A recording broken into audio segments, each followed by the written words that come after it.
Nigerians, good morning to you and welcome to today's edition of Newspaper Review and People's Parliament. Reaching you on your super dial, OneTV of the One Network, reaching from the city of Port Harcourt, Rivers State, Nigeria. Today is another beautiful Thursday, another beautiful day, the 28th day in the month of April 2022. 2 days for us to say goodbye to the month of April and welcome into the new month for the children, talking about the month of May. So once again, good morning to you. This is OneTV Newspaper Review. I remain Cephas Ibabuchi Ugochukwu, and once again I have my partner in the building in person of Didi West. Okay, Didi West, I welcome once again this morning. Thank you. Oh yes, wonderful listeners and wonderful viewers out there, we shall be taking a look to the Parliament. The major issue are happening right here in the country as pertaining to the 2023 general elections. The major and the news story, as we can find in the Punch, shall be our point of talking point during the Parliament after taking a look from the national dailies this morning. And the story has it that at least 13 commissioners have resigned their appointments in Sokoto State ahead of the primary elections in accordance with the Electoral Act, bringing the total number of commissioners that had resigned in order to contest elections to over 60 across the 36 states. But then, just as the top echelons of the ruling political party, All Progressives Congress (APC), may face disqualification from contesting in the party's primaries slated for May 30 and June 1, 2022, following their failure and refusal to resign ahead of the primary elections.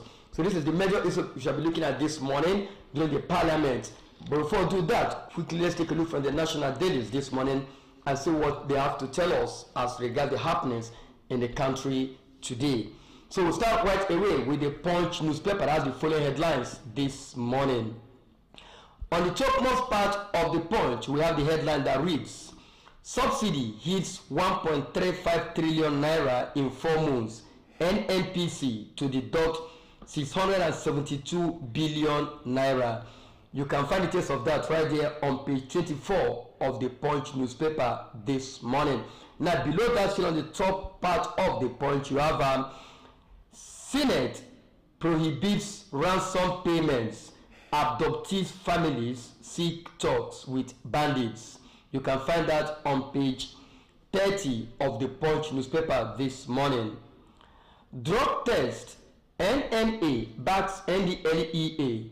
NBA demands Lego backing. That's what you can find on page 2 of the Punch newspaper this morning. And so on the top part of the Punch, you have FG states LGs share 725 billion naira as federal allocation rises. Details you can find right there on page 10 of the Punch newspaper as well this morning.